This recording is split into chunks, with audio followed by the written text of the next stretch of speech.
This is the Balanced Advisor Podcast with Dr. Travis Perry, helping financial advisors like you achieve balance in their lives. Welcome to another episode of the Balanced Advisor Podcast. I am your host, Dr. Travis Perry. Today we have with us in studio Santiago Burridge. Santi's passion is to help the financial advice industry deliver on the promise of advice. He's a 23-year industry leader who founded Lumiant to support advisors in delivering on the promise of advice by creating an extraordinary software-supported advice experience. Welcome to the show, my friend. Thank you, Travis. Brilliant to be here. Well summed up. Yeah, no, it's great. We've been, we really are reaching across the world here as we're dealing with time zones. You're in Australia right now, but you've been in the States. You've kind of been back and forth, haven't you? I have, yeah. It's 6 trips to the States this year. So you're a man on a mission, and we're going to talk about your mission. But before we jump into that, how'd you get into this industry? And we'll talk a little bit about why, but let's just talk about the how for a second. Yeah, so 1998, finished university, and I wanted to become a financial advisor. I was under the premise that a financial advisor's job was to help invest money. And I started in 1999 in a firm, quickly sort of became an advisor. It happened really quick. I then in 2000 moved from where I grew up in Brisbane and then moved to Sydney, Australia. Most people know where Sydney, Australia is. And I then bought into an advice firm and became the majority shareholder pretty quickly.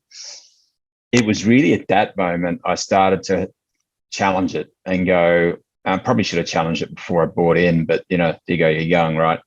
And I went, holy smokes, the whole thing's upside down. Like it really quickly, like it hit me quick that it was evident to me that I was at the bottom of the food chain. I was getting paid last. The fund managers, were all making a fortune. The investment platforms are all making a fortune. Insurance companies are all making a fortune. And I was just their salesman, really being trained to sell their stuff and getting paid last. And it really hurt when I worked this out. That I was the guy at the bottom, taking all the risk, borrowing money to buy in a firm, taking all the compliance risk, personal risk, and the head of sales, the head of marketing, the head of technology, the head of everything, really. And I'm begging for my fee from the client. So that was the turning point for me. And I decided that, very much like who I am as an individual, that I would try and disrupt that process. So my first business to disrupt it was an investment management services firm with the idea that the client should be put before the product, and that how could we use technology to mass customize an investment experience to clients? How could we design something around them, not around us? And quite frankly, I offended myself regularly when I thought about what I used to do, because I knew exactly what I was selling a client when they walked in the door. They met a good guy who got to know them, who empathized with them, and quite frankly, sold them what they were going to be sold regardless of what they said. And that hurts to say it. Hurts my ego still to think that's who we were as a business and an industry. And now I can reflect on that and go, that is an industry, right? An industry sells, it doesn't serve, and a profession serves. And we went on a journey to fix it. We fixed it. Really proud to say we nailed it. Created a fantastic business that designed an investment experience around the client, not the product. But I realized somewhere into that journey that I fixed the wrong problem. That I go back to 1998 now, but I joined this industry to manage money. And I started to realize that the value of advice has nothing to do with it. Like, I have no skill to pick a better product. Like, I have none, zero. And the book ain't written. And it won't be written about the financial advisor who picked the winning funds. Like, it's insanity, summed up in a phrase. So that was another hit to the face. Oh no, I fixed the wrong problem. And then thought, holy, I got to do it. Like, I have to fix the problem. Like, we have to work out how we can truly personalize advice to the client using technology. not our pen and paper and notepad, which has traditionally been the form we do it. So that took me on a journey of educating and learning and who are the best and what's out there. And at the end of the day, I had to build it. So we now sit here in 2020, 2 years ago, and I approached my chairman of my other firm and said, I'm done. My purpose in this life is not being met. There's got to be more to it. I've been talking about this idea for ages. At this point, it's not called Lumiant. And I want to build it. Will you back me? Will you support me into it? And he said, yeah, you're in, done. And that was COVID. That was starting, like, literally happened exactly the same time. And the next minute I'm at home, starting from scratch, building a new business. We decided to, really focus on creating a world-class design. So that was the next 6 months of my life, like literally working with a design firm to go, how would we create the most extraordinary customer experience? And I know we'll probably talk about this a bit more later, but with a real subtle pivot, the simplest pivots ever, really, but a huge pivot in some respects, that we'd been targeting the wrong spouse, like forever. And here was the moment I went, oh my God, again, I've got it all wrong. 20 years later, I'm still working it out. That we've been targeting the wrong spouse. Like, we've led with the stuff, not the life. And, I can get really passionate about this subject if you let me. And I probably will later, because it comes quite personal when you think about it, when you think about your own family and what was important to them and what the industry never provided. But that's sort of, so, the year later, 21, we started it.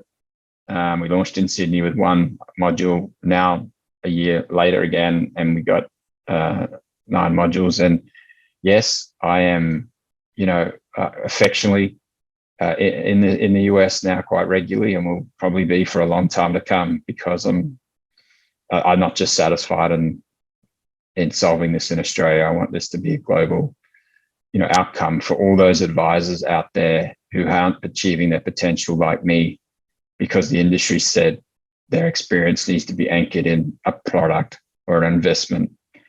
I want them to know they can actually be extraordinary advisors giving advice.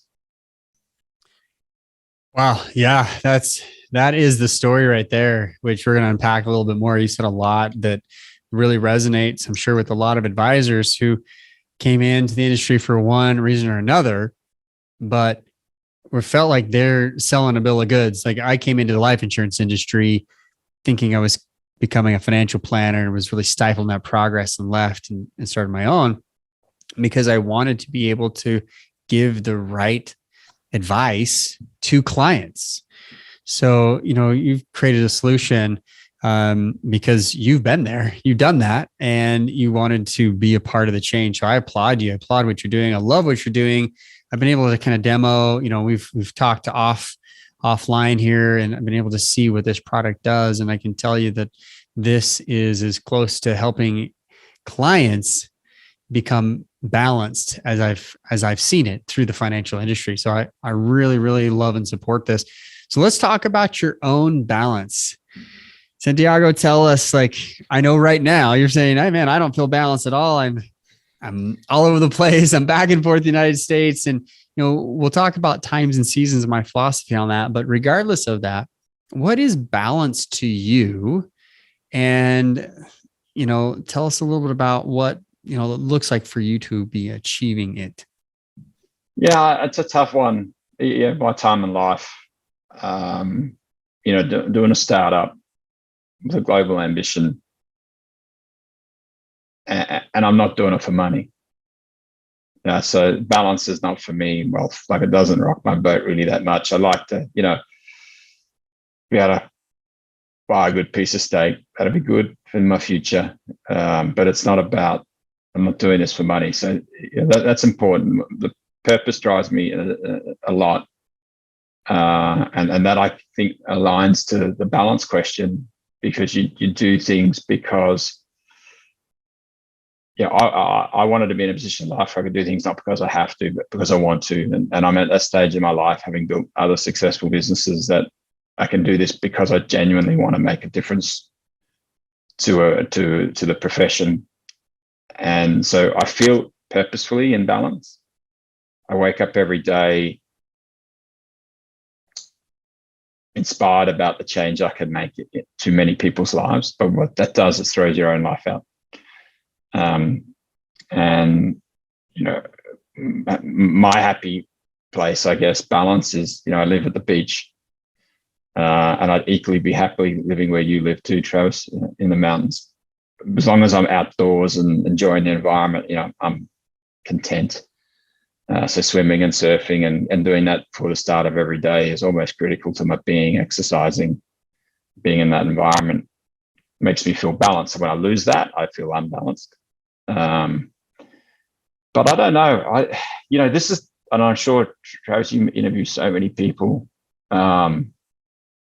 It's a really, really tough question, because to say you've nailed it would be probably one of the more, I would never believe it. If someone said to me they're perfectly in balance, I'd go like, that's just not possible, right? Like, it's not possible. And so I'm perfectly unbalanced, and constantly on the journey of trying to keep it to a point where it makes sense, where the life journey of a husband, the life journey of a father, the life journey of a entrepreneur, the life journey of a boss, a colleague, custodian, they're all competing for balance. And I'd love to say I've got it.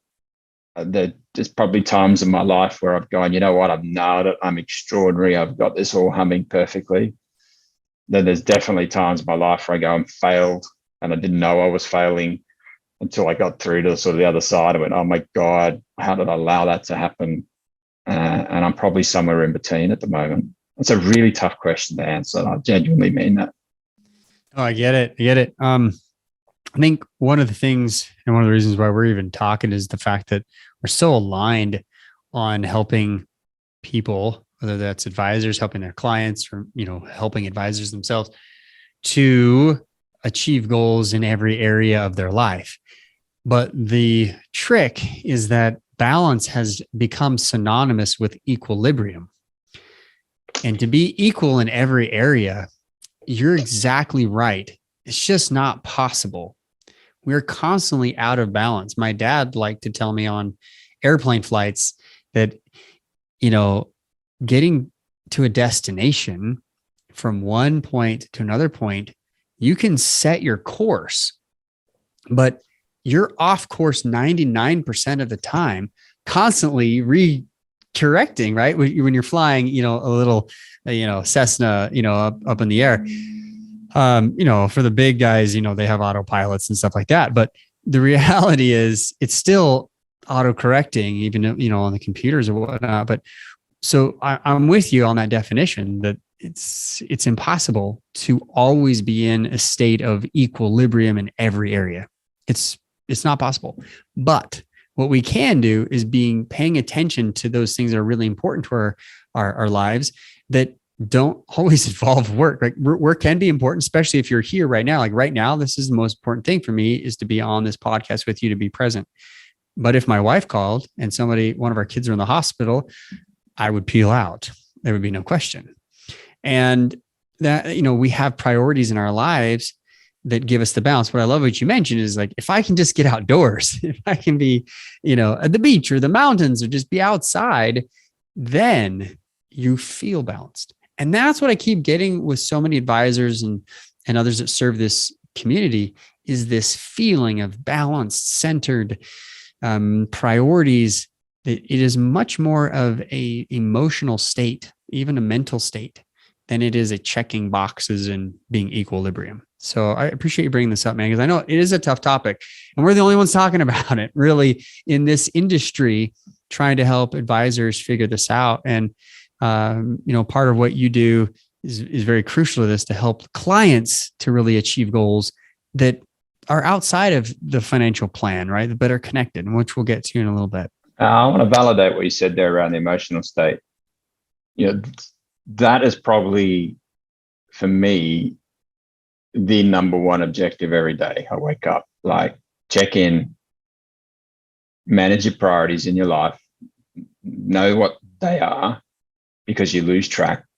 And sometimes intentionally, good and bad people come into your life, and you don't know it at the time. And you've got to check in. And I've learned that over my life now. You've got to check in every morning. What is my purpose? What are my priorities? Make sure I do that to keep your life in some level of balance. Because from that moment on that day, everyone else, with the best intentions in the main, are going to try and unbalance you. And so you've got to anchor your stuff. And so I really focus on every morning now, anchoring my emotional state in simple values that, like changing any habit, like quitting smoking. You need to remind yourself every day. And it's probably the best thing I've learned. And I've learned that probably more over the recent period than the earlier part of my life. That's so critical to success in a life. Yeah, thanks, man. Appreciate that. That's great stuff right there. So as you're, trying to achieve a balance, trying to get outdoors, really trying to get away from the computer screen, right? And get out of the work life, the travel and everything. What are some of the struggles that you're experiencing right now to achieve that balance?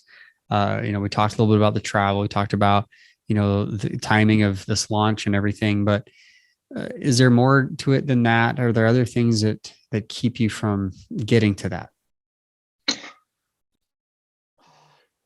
Oh, yeah. Again, sigh. I think we all have a perfect state in life. I think a lot of us don't know what that is because we don't give ourselves the space to work it out, and we don't spend enough time just caring for ourselves.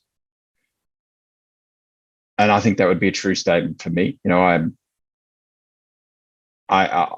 I'm starting to imagine the perfect state, but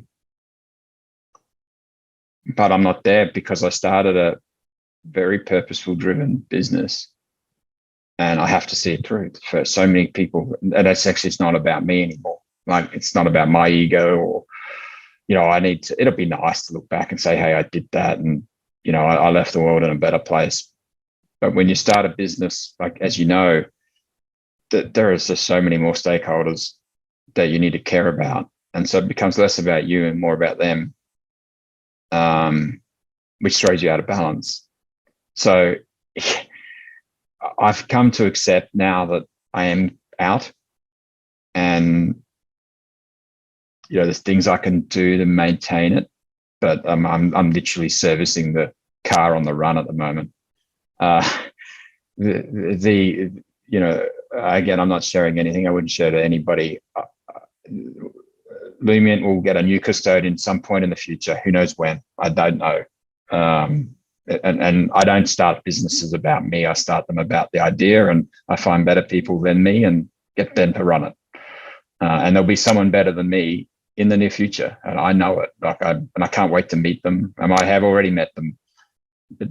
They will be the next custodian of this business, and it'll go to bigger and better places that I couldn't take it because they're much more skillful than I am. And I think that's when I will hopefully be able to stop the car, put it into the shed, get it tuned to exactly the way I want it, and find that equilibrium for me. So I guess what I'm saying is, having read your book too and understanding a lot of your journey, it's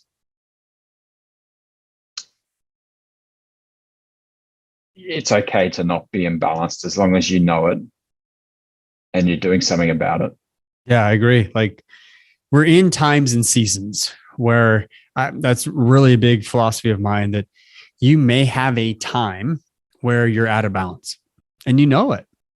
And for example, right where you're at, like a launch of a major endeavor project, you might be putting in a 60, 70 hour week because you have to for that week to make sure it's done. Now, the problem lies that the next week, if that's also 60 and 70, and then after the launch, it's 80 and 90, and it continues to justify, right?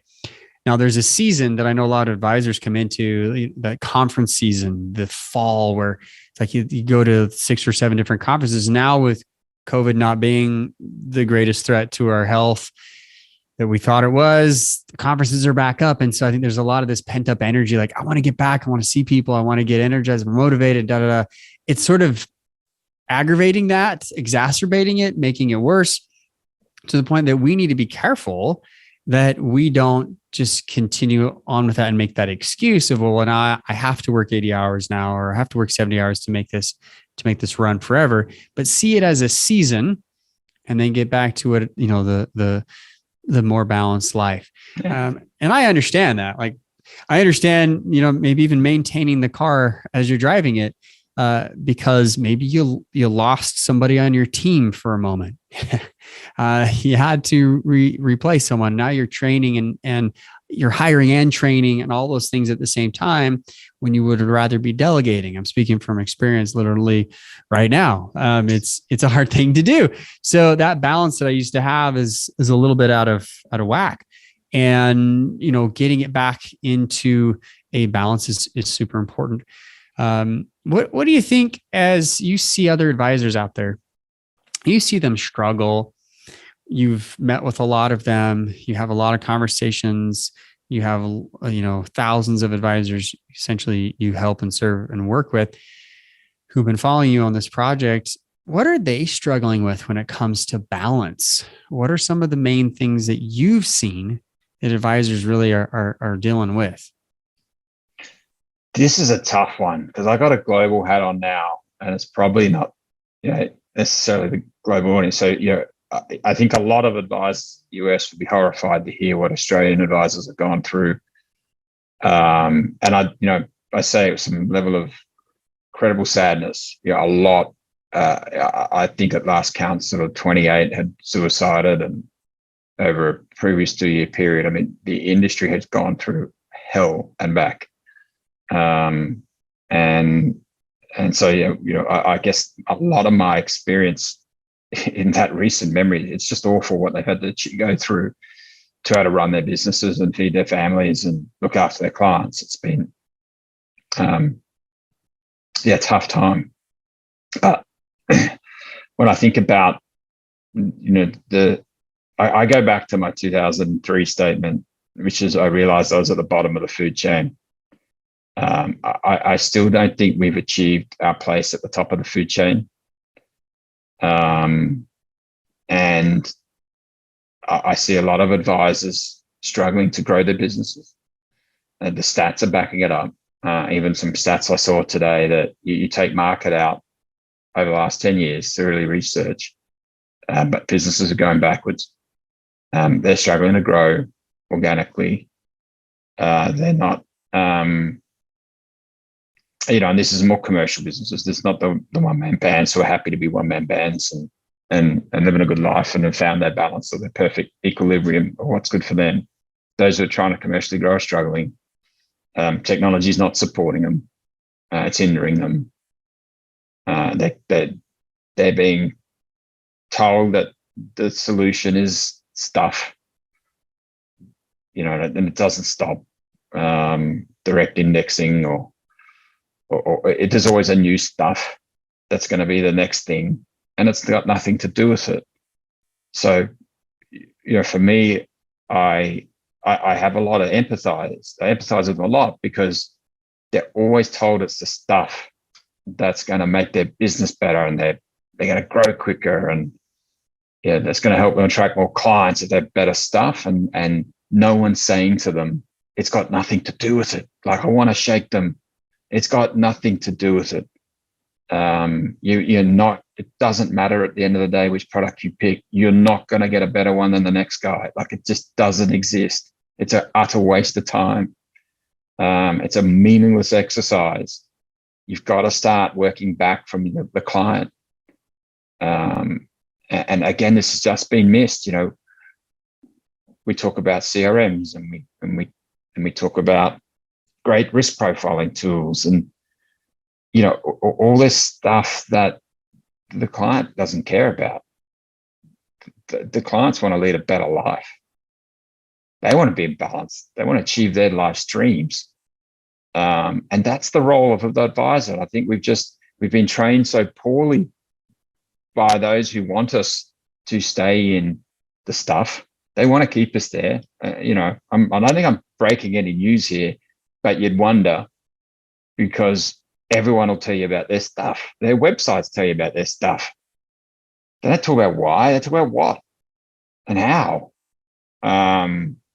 We need to shake it and realize that, our purpose in life is just the client. That's it. And anything that becomes in between us and the client should be really treated as an enemy. I would treat it like that in my mind and go, my job is to serve these people and I want to deliver them the most extraordinary experience. And that will ensure they're talking about me and they're telling their friends and I'm growing and I'm having a great journey. And I know that's a bit of a kind of tangent way to answer it, but I really feel that, advisors haven't been able to achieve their potential. And I'd say that with a lot of knowledge and a tremendous amount of passion. They haven't been able to replicate themselves. No one's as good as me. So I've got to go on, I can't hire more staff because, they're never as good as me. Well, that's because you haven't processed your business around the customer. It's been processed around stuff that the customer doesn't care about. They're struggling to attract talent, which is going to become a massive issue. It's been coming at us for months, years. It's now here. We've got to have a proposition that attracts talent. So there's all these issues the advisors are struggling with that I think are rooted in the fact that we've focused on the wrong problem. Yeah, I think advisors and even fintech, there's a lot of well-meaning businesses, individuals in this industry. But like you mentioned, it's really the direction of which they're coming from.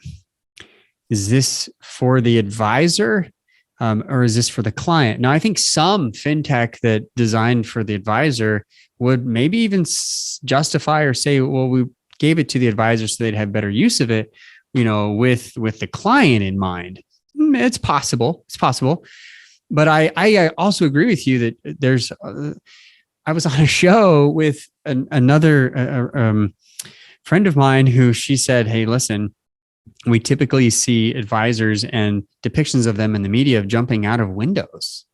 Like they're so stressed, they're overworked. They deal with the market stresses every day and their clients are calling them and dealing with these problems. They don't know how to deal with some of these mental, emotional things that you're telling us about, suicide rate. And maybe some people like in the industry, and I'm sorry to hear, but this is one of the biggest issues that we're finding is the distraction, the overworking, the lack of balance, and quite honestly, advisors who are not balanced themselves, not caring about their own life outside of work. That would be a very difficult proposition to then say, hey, we're going to help our clients with not just their money, but with these other areas of their life. I can see why some advisors might not want to go down that road because they're thinking, gee, this is not congruent with what I'm doing. And I want to be congruent and authentic. Right.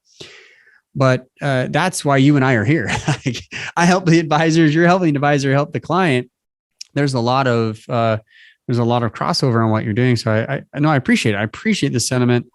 And I feel with you because our missions are very similar, helping people live their best lives. Yeah, it's right. And achieving their potential. And I'm just so focused on it. We've overcomplicated a really simple proposition. I think I had it wrong. I joined the industry help people manage money. I don't think I'm the norm. I actually think a lot of people have joined this industry profession to help people lead better lives. And from the moment they've joined it, everything has worked against them to be able to do that. Like everything's out of it. And in some respects, quite rightly, like compliance is down their throat. Well, your compliance is down your throat because why does every client that walk in get exactly the same thing as they walk out? Like that, I'm afraid to say it, but that's a salesman, right? When you know what you're selling a client when you walk in the door, that's a salesman. And I realized that when I thought about it in the context of a really simple analogy or metaphor of around, when I walk into my butcher at home, right? G'day, Richard. How you going, mate? What do you got today? Sandy, I've got the best cut of meat you've ever seen in your life. It's, been bred on the mountains of, Australia, and it's beautiful. It's organic. It's extraordinary. I don't ask what it costs. Give it to me, mate. I want that piece of meat. He's never going to say to me, Sandy, you know what? You're back again, brother. You got to cut the meat down, big fella. You got to go down to the fishmonger and get some salmon into your pal. You're going to kill yourself if you keep as much meat as you need. And I was trained by profession to be a butcher. I was trained to know exactly what I was selling a client when they walked in the door. And if I did that, that would make me scalable and I'd be able to make more money and I'd be able to serve more people. And it sucks to say it. That's what I did. And I think a lot of the industry still does, where we're dietitians. We need to be meeting our clients and tell me, listen, where you're at in life. Oh, well, you know what? I'm traveling a lot and not feeling overly healthy, put on a few extra pounds and, mate, let's check your blood pressure. Let's check your heart rate. Let's check your meds. Let's check your skin folds. Let's understand how you're, what's important to you and where you want to get to. And I'm going to come back with a solution for you to get there. Now that is a profession. I got no idea what I'm selling you when you walk in the door. I'm going to listen and I'm going to design an outcome to help you live the healthiest life. And in financial planning, that's called your best life. And we haven't been able to live that. And that is the highest order of a profession. And what drives me to deliver on that promise of advice, how can we just meet people where they live at that moment in their unbalanced life and be able to show them and keep them accountable that they can live the lives that they dreamt of because they met me, the advisor. How cool. And not sell them the product they never cared about. They just... Good point. Yeah. Not sell them the product that they never cared about to begin with, or they never knew they didn't need, right?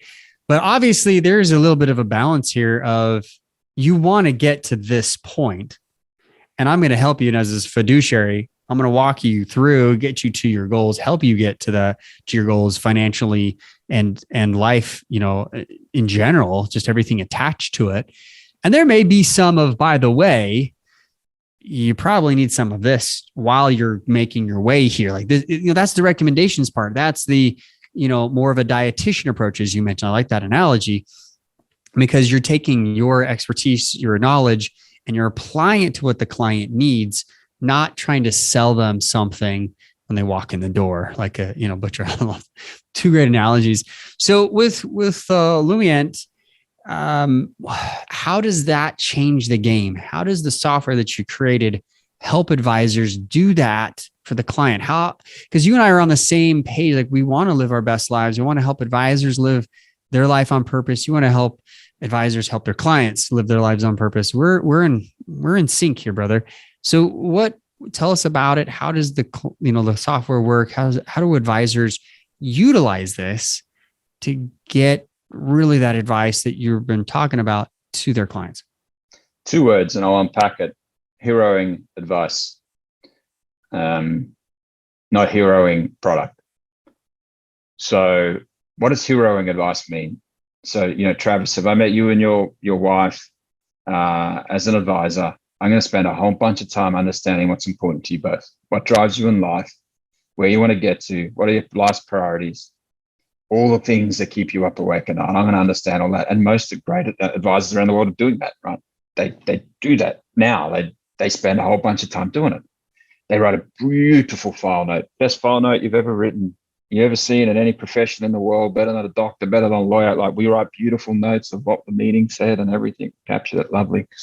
We send it off to this genius who tortures it, turns it into a product recommendation. And just to make sure we've really torched it and burnt the whole thing on the stake, we then give them a log on to an investment platform to see how they're going to something we have no control over. Like, we're idiots. Like, let's be honest. Whoever said that was a good idea? We just spent all this time understanding what was important to you in your life, and then we've given you a log on to something we have no control over. We wanted to hero that. So how could we bring to life that extraordinary meeting? How could we anchor our experience and all the things that you just said was important to you living your best life? How could we track it? How could we measure it? How could we make it repeatable? How could we anchor our experience in that?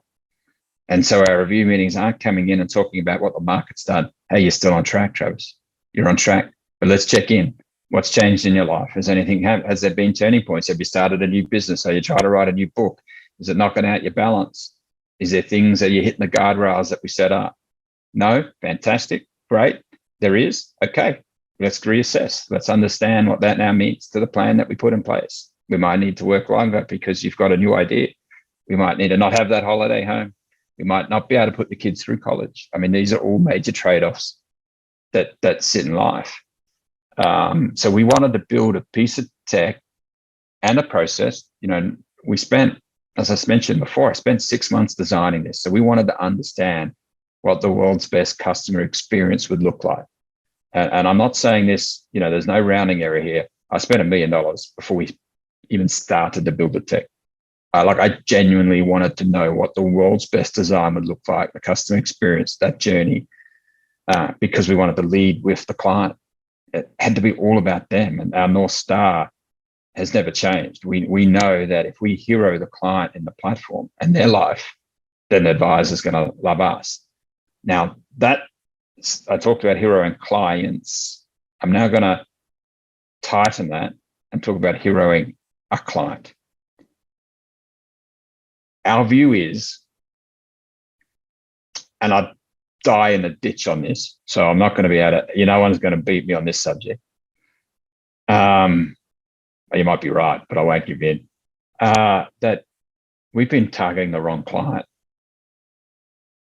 Now, if you've got 100 clients in your business, 100 households, let's call them household, mum and dad, you've got 200 clients. We've been targeting 100 of them. We talk to 100 of them. 100 of them complete the fact find, they complete the risk profile, they read the investment proposal document, they maybe log on occasionally to see how they go into the thing you have no control over. The other 100 are never reading it, are never completing it, couldn't care less, are bored out of their brain, come to the meetings because you tell them they have to, can't wait to get out, and are going to fire you should something happen to the financial spouse because you haven't met them where they live. They live in life. They live about their lives, their family, their children, their goals. They're giving all their life potentially to others. They're givers. Now, they love giving, but God, one day they're hoping like, oh, hell, the world gives back to them. They want to live a happier life. They want to see their children grow to happier people. They want to achieve their life goals, but nothing's to do with money or products. It's got nothing to do with it. It's nothing. It's zip. And we're now wondering why, as a profession, we're struggling to grow organically. And I can tell you why. We've been targeting the wrong spouse. The CFOs, the financial spouse, is not going to walk out and tell their friends about the incredible alpha you created, because you can't.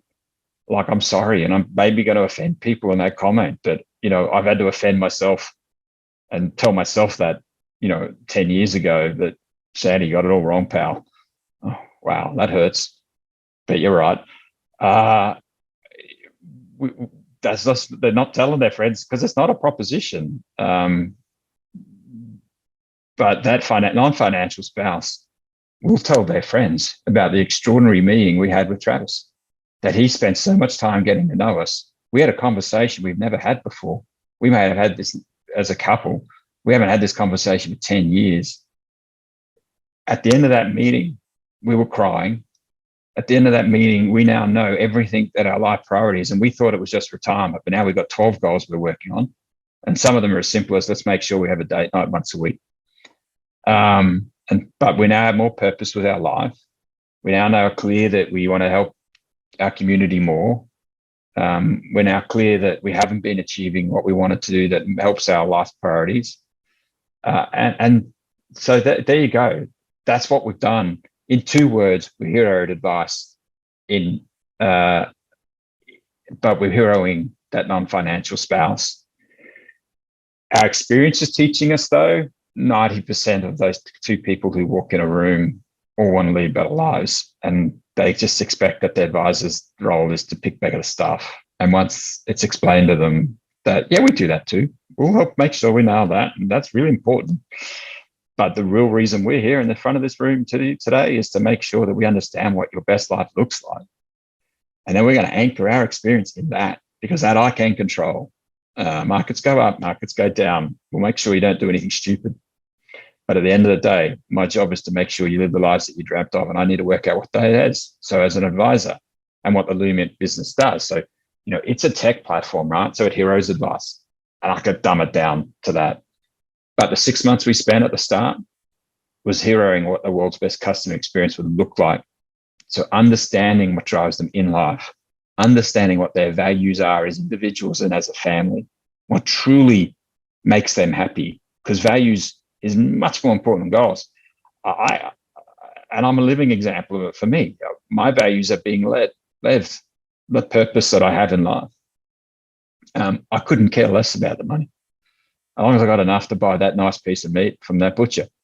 It's really, it's not going to change my life, dollars, but living my life closer to my values exponentially changes my life and gives me so much more happiness. So let's identify the couple. So we've gamified that. We can track all their goals. We can show them if they're on track to lead the lives that they dreamt of or not, and then do what we should do as a dietitian, which is sit with our clients and say, hey, it's wonderful you want to do all this, but something's going to give. Something's going to give, Sandy. You keep doing this, you're going to blow up, dude. So we've got to have a trade-off conversation. What's more important? And that has a human element to it that I think advisors are the best profession in the world to deliver on. There is no one, including doctors, who know our clients better. We are the logical profession to lead on helping people live the lives that they dreamt of. And we just haven't been able to achieve. Love it. You said so well.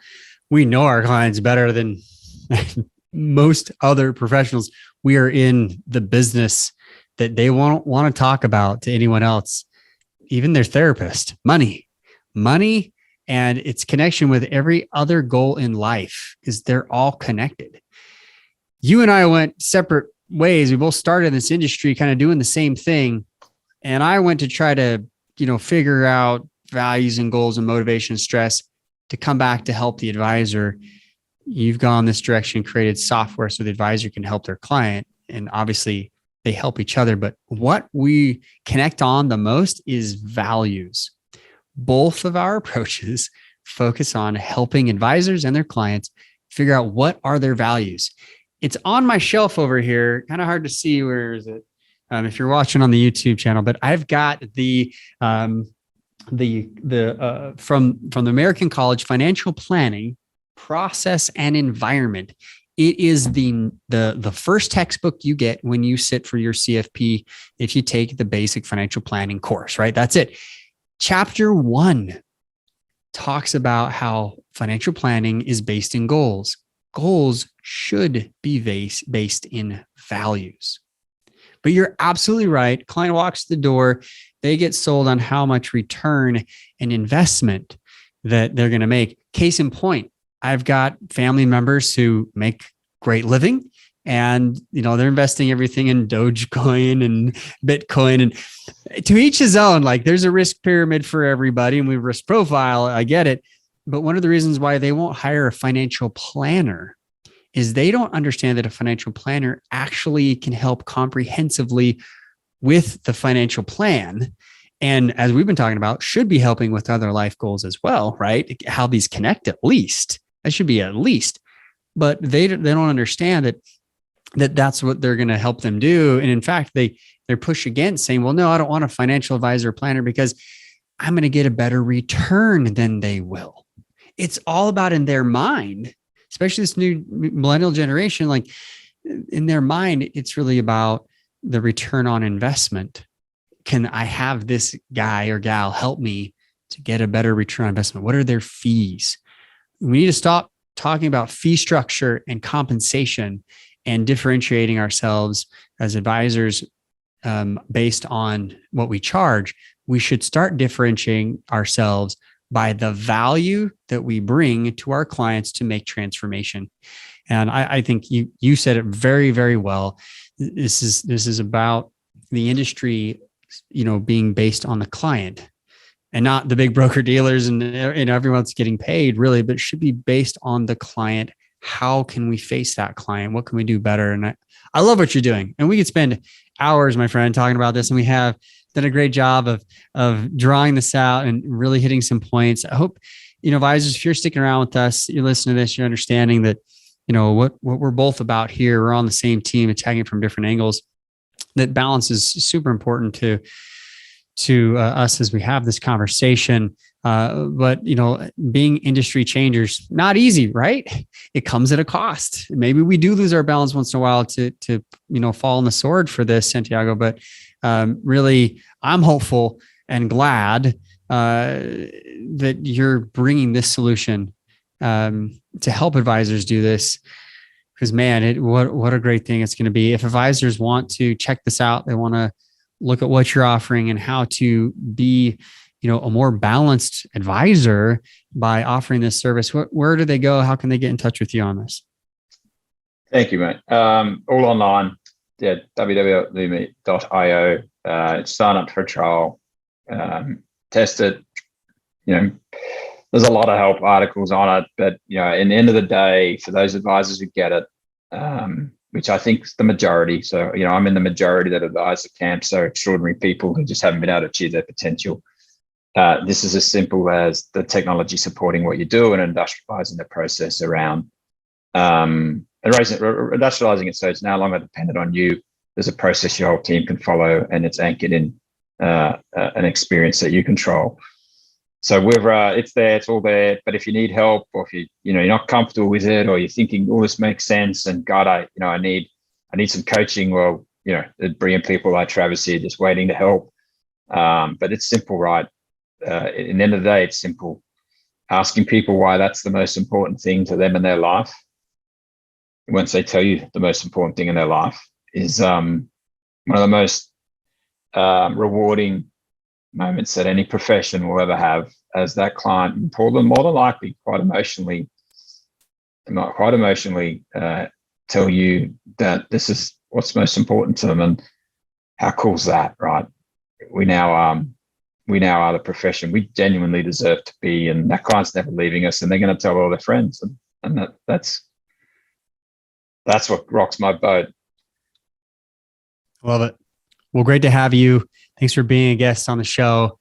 Such great information. You're an inspiration, and I appreciate what you're doing for this industry to really move the needle the right direction, to not only help their clients, help the industry itself to really focus on where we should be focusing, which is that client, and helping them achieve their goals in a balanced way. If you'd like, definitely go to www.lumiant.io. We'll have the link down below.